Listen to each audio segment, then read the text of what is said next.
All right, guys, welcome. Today we have Mr. Denton on Doomsday with us. How you doing, guys? Hello.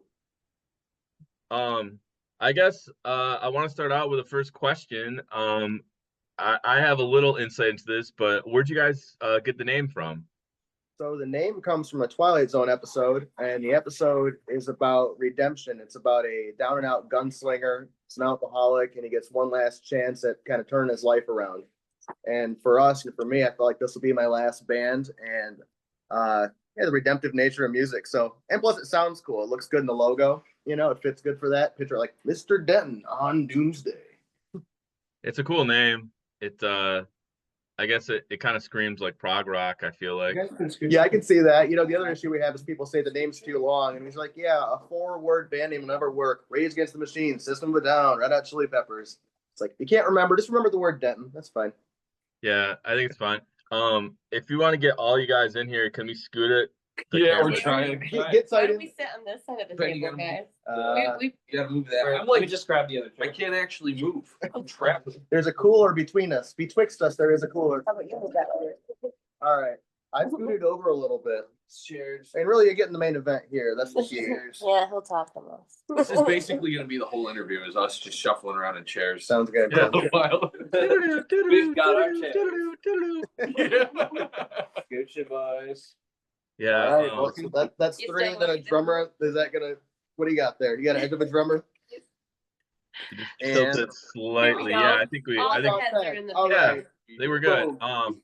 So I mean, first off, congratulations on winning the homegrown throwdown. That's a Thank really cool you. achievement. Yes. Can you guys tell me about kind of your experience of doing that and just what were the shows like and like what went into kind of planning your set for each one? Because I mean, you guys played what, 4 shows, didn't you? So yeah, there was two rounds we were in. So the first round there was 5 bands, and there was a panel of judges, and then the crowd vote and such. And we have to play one cover. So our first time through, we did "Coming Undone" by Korn, Yeah. and that was a lot of fun. And yeah, it was good vibes for the first time through. And then what happened was there was 6 rounds, and each finalist advanced to that very final round.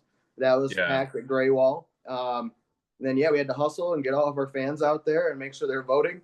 And then the people that maybe don't like us, try to get them to like us for the night as well. Yeah. Yeah. Tried to win over the swing votes. But yeah, it was a lot of fun. It was a really big turnout. And yeah, second night we took a little bit of advice from the judges. Round 1, they were like, "Oh, maybe don't play this mellow interlude leading into your final song." And we're like, "All right, cool." So made it a little bit heavier second time around. Yeah.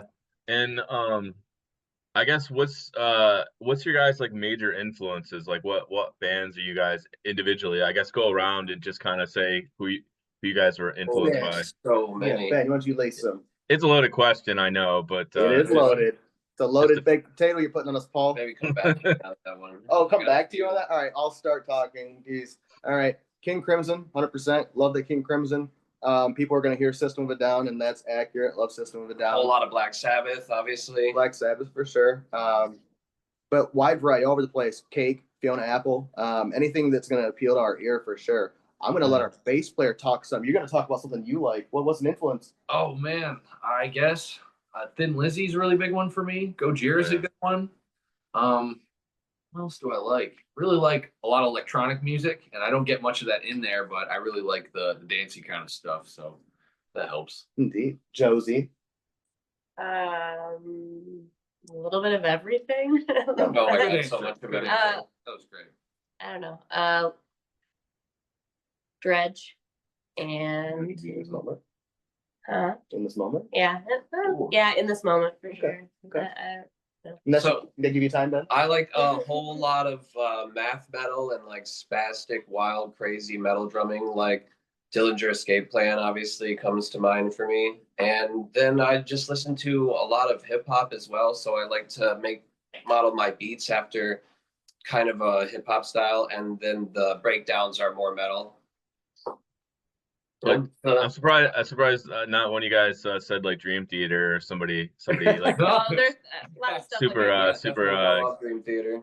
Yeah. Yeah. Didn't we play in one of their practice warehouses? Yeah, we actually did. We were on tour in New York. We played in their rehearsal space, and the sound guy was very proud of the fact that he was the sound guy for Dream Theater. You know, he was Mr. Big Time. Yeah, that was Well, a really fun show. All instrumentally, I mean, they're like insanely good. Like Oh, if yeah, it's it's like nuts. It's nuts. Portnoy or with Petrucci and even their keyboardist, because I've seen Dream Theater like 4 or 5 times, and sometimes you just start watching the keyboard for like, and you're like, holy crap, this guy is like incredible. Wasn't that keyboardist was in Liquid Tension Experiment, right? I think, and that was Yeah. was 2011 in that too. Yeah, 2011 from Yeah, King Crimson. They from kind of King runs it back Crimson was around. in there. Yeah, and I That's think Petrucci was in that too. There's I think Yeah. it was kind of like most of Dream Theater without the lead singer. Yeah. So it was like a Soundgarden thing or whatever. Yeah, Soundgarden Audio Slave. Audio Yeah. Slave kind of thing. I mean, because it was like Liquid Tension is kind of like jazz fusion. I mean, that's kind of what they consider it. It's fantastic. I mean, I'm a prog guy, so I mean, you know, Queensryche, Dream Theater, all that type of stuff, yeah. Rush. So Yeah, and for sure, love Rush definitely.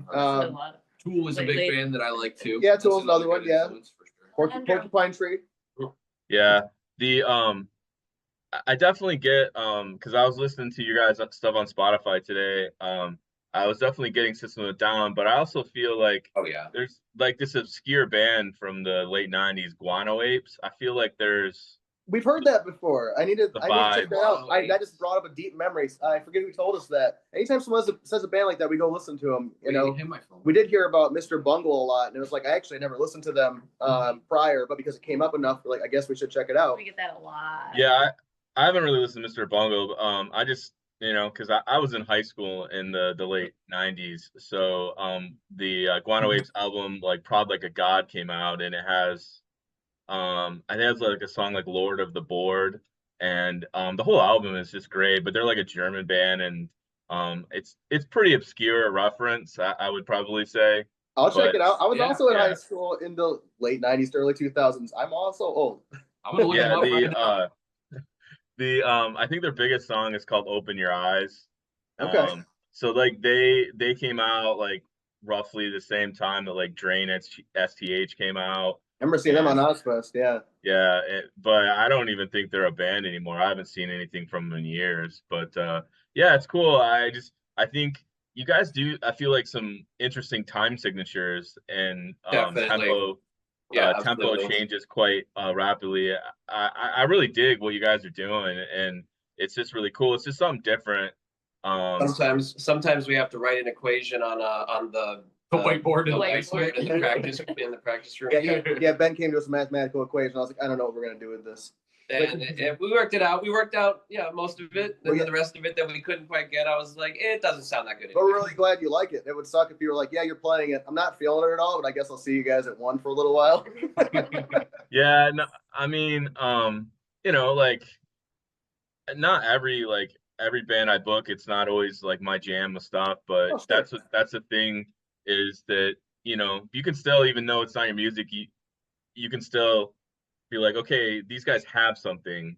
I'm excited for you guys being on the bill. I'm glad you guys won the Homegrown Throwdown. I think that's an awesome opportunity. And so I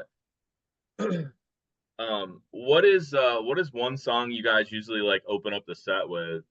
So the last track on the album is just all 4 of us singing. It's All We Love Will Be Carried Away, and we open singing that together a cappella, and then we actually start playing the album in order. So the first actual song we open with is called What the Water Brings. It's the fastest one on there. Yep, the one to make the fingers scrap. Go, go, go, go, go. No time, no space. Yep. So we generally open with that, and then we'll roll through the first half of the album before we even take a break. So we'll do the first 4 songs before we address the crowd or anything, one right to the next one. Yeah, really? Yeah. That's cool. Song blocks instead of just one song. We practice song blocks. Yeah, exactly. Without stopping, and then once we get to the end of the block, then we can take a breath. Yeah. Thanks, guys. Joe definitely feels that sometimes. A lot of some of your guys' lyrics, is it about like movies or like Yeah, so the song Doomickey. Yeah, we got a few themes. Yeah, so yeah, the song Doomickey, there's a book by Stephen King called Doomickey, and it's about a guy going through chronic pain. It's loss, recovery, redemption. And our singer Josie, she has a chronic pain disease called CRPS. If you look at the McGill pain scale, it ranks pain 0 to 50 on these diseases. This incurable disease ranks higher than childbirth, higher than cancer. And that's what she's playing through. And we've had to drive down to Florida for numerous medical treatments, probably totaling a month that we were down there. And on our trips down there, we'd listen to this story, Doomickey, about somebody making it through this and coming out the other side. And so that song, that's what that's about. And the rising tide at the end of it is us still making it through doing all of this. So that's the feeling behind that for sure. And do you have other songs that are kind of like reference to like movies or literature or? Yeah, definitely. So in the Mushrooms in Question blocks, we reference a Kurt Vonnegut novel. Five Characters in Search of an Exit is a song we have on our previous album. That's the Twilight Zone episode. So yeah, we definitely use those literary references and tie those in as well for sure. In the song Rome, we use clips from the documentary Zeitgeist. So yeah, it's just all the things that are around us. We just try not to make sure we don't date it to like a certain point in time. Try to make it to where it can be evergreen is the idea, anyways. Try to be Always relevant. Yeah. So it doesn't sound dated. Yeah, it's like Eminem's talking about Backstreet Boys, and it's like we know who that is, but that's not going to make any sense to anybody younger, and it's only going to make less sense as time goes, you know. Yeah. So it's like let's just try to do that. Like Ben and I actually both teach at School of Rock. Our kids are actually opening the show, the ones that we teach. But for them, it's so difficult to explain. I'm like, yeah, it's back when I worked at a video store, and it's like, what's a video store? I'm like, well, then I definitely can't explain a VHS. You got to explain physical media. And then older physical media. It's like, you know what? Never mind. It's free streaming. Don't worry. And they used to give you an extra fee if you didn't rewind it. I'll tell you, Sonny. Yeah, that was a huge pain. Actually, the worst was just returning the videos. That was the biggest challenge. For sure. Well, that's how they made their money, man. I worked at Family Video, and it was 60% of the profits came from late fees. Really? Oh yeah, because they'd have movies rent 1 day, 2 day, and 5 day, and so you'd be like, oh, I'll return them all in 5 days. And like the newest movies, you only got to keep for a day, so then you paid $8 for it or whatever. Yeah, that's how they made that money.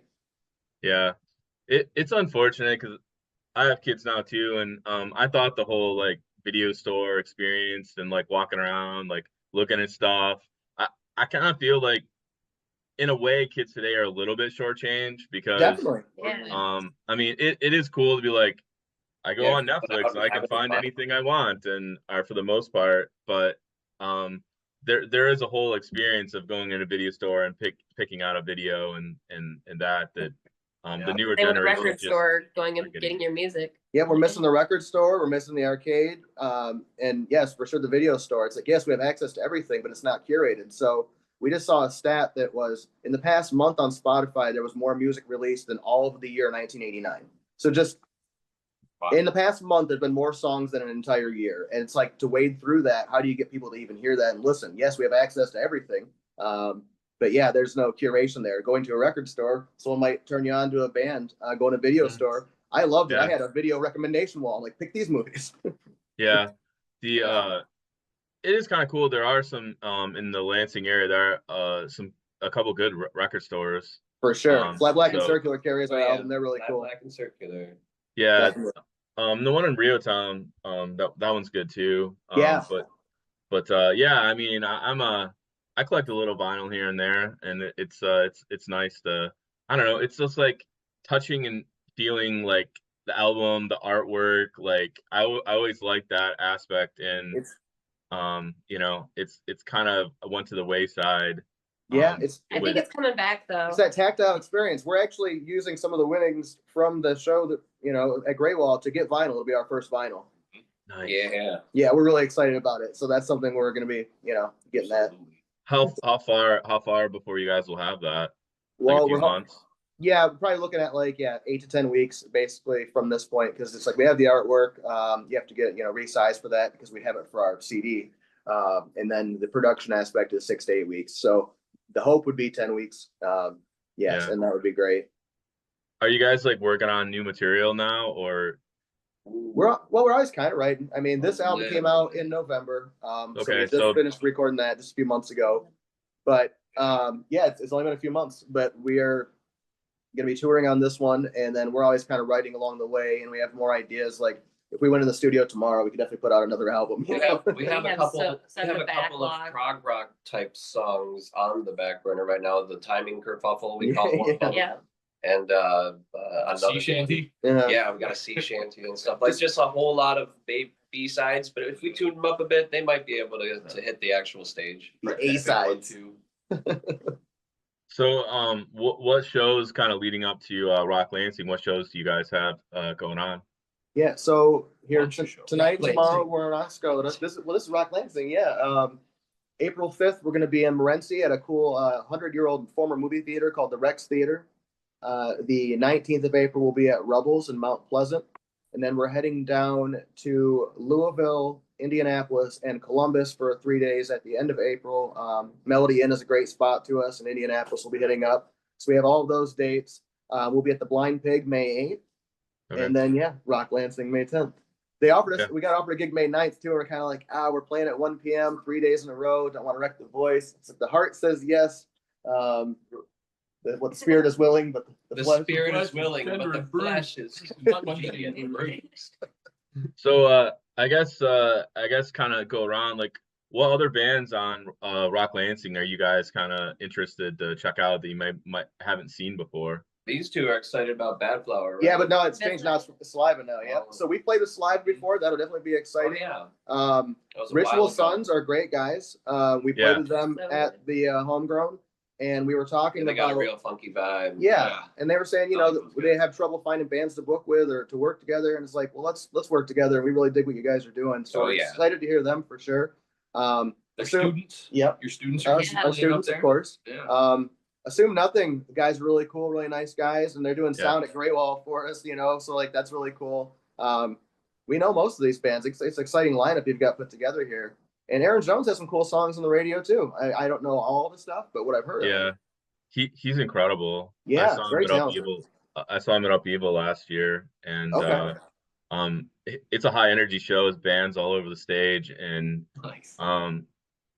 he's a guitar virtuoso. Like that dude For can sure. play. Yeah, like, so I'm excited about him, and I think that Crowbot's last album from start to finish is really good. And I'm excited to see those guys again. 100%. So yeah, I'm excited about the bill. It's unfortunate about Bad Flower, but I can't control what bands do. So Sure. Yeah. you know, they decided to go in a different direction, and it's fine. So we got Saliva, and you know, I love Saliva, like coming out in the early 2000s and stuff like that, and at least the reincarnated version of Saliva now. They have made new music, and they do have like some pretty decent stuff, like High on Me and a couple good songs. So Yeah, I went and checked it out too, so it wasn't just like, you know, the songs that we knew from before. And yeah, no, they got some good stuff going on, definitely. Yeah, and I think it's maybe the third time we played with them. It's been a while, but yeah. All I remember is Rockapalooza. Yeah, in Yeah, Jackson, we played with Jackson, them many years Michigan. ago. It was Candlebox and Saliva and Yeah. Obi Trice Head PA. Yeah, no, definitely, they put on a great show. Oh yeah. High So energy. Saliva's gonna bring it. yeah, I just gotta say I love Candlebox. They're great. Oh yeah. They're such Candlebox a is great band. That's That awesome. We were very excited for that. their self-titled album is probably in the top 10 albums from the 90s for me. Hell Like yeah. just from start to finish, like it just like kicks ass. Yes. And that's a pretty loaded question because there's so many great albums. Dude, you talk about 90s. Yeah, that's the Yeah, sweet spot. 90s That's rock. a Mhm. big list to get on. We got House in Chains, The Third Eye Blind. We got a Cake. We got, oh man. You got Oh, yeah. you know, Nirvana Unplugged, Sure. Soundgarden, like For me, Blind Toadies. Melon. This Like, guy that- Soundgarden. Yeah. Oh yeah, I love Soundgarden and Chris Cornell's solo stuff Matthew too. Starr. Mazzy Star. You how do you fucking know? boring. Yeah, I mean there's so much stuff, but yeah, I just I've seen Candlebox a few times, and they put on a great show. Yeah. So that's cool. Was it fun playing with those guys? Yeah, that was surreal. You know, because at that So point, many bands that we knew so well already, and we heard on the radio a bunch of times. Yeah, that was- was a crazy show. at that point, that was our highest attended show. Yeah, it was and nuts. So yeah, it was very cool, and also bands that we Wow. respect and enjoy a lot. It's like you said, there could be bands you play with. Maybe it's not your favorite band. That's fine. It's just you like the Sorry, people. table. But in their case, it's like a band that we really enjoy as well. That was awesome for sure. Yeah. And yeah, it was like I think it was 8,000 or 9,000 people. So it was like that's great. You know? Wow, that's huge. How long ago was that? That was so 2014, Long time ago. 2013. Yeah, this was like an event they used to do in Jackson. Um, yeah, and then Pandemic. That's right, yeah. any Yep. Well, same yeah. thing with Common Ground, like we talked about. Common Ground, that would be our biggest show to date. That was 3 Days Grace, I Prevail, All That Remains. That was great. But Common Ground started kind of disappearing. A little uncommon now. Yeah, a little uncommon, little less common, little rare. That's why it's so cool what you're doing. I'm really glad this worked out because I saw that it was happening and I was like, oh, I need to get a hold of this guy, see what's going on. Yeah, I mean, our goal is to turn it into a multi-day festival, but yeah, I kind of have to do it piece by piece. Sure. So, but I think that last year, we had like 1,500 people out and it went really well. And obviously from a first year, there's always things that you can change or fix but I think we did a good job and I'm excited about going into year 2 and just hopefully we get a good crowd again and get a couple thousand people out. And I'm excited just to, because this really this is my brainchild. Like I've wanted to do this for over 5 years. Like I had the logo done before the pandemic hit, and it just the timing wasn't right and stuff. So, but I mean, that shut the world down. But like I've just been a huge music fan my whole life. I've probably been to over 300 concerts. So in the early 2000s, I just went to anybody and everybody I could. I feel pretty thankful because I'm glad that I paid those prices instead of today's prices for No kidding. some of them. So yeah. See bands you like anymore. Well, it's really cool what you're doing with this for sure. It's on my birthday, which is very exciting. When we saw this stuff announced, I was like, oh, people, this thing's my birthday. I was like, let's manifest this. This is meant to be happening, like what you're doing is really cool.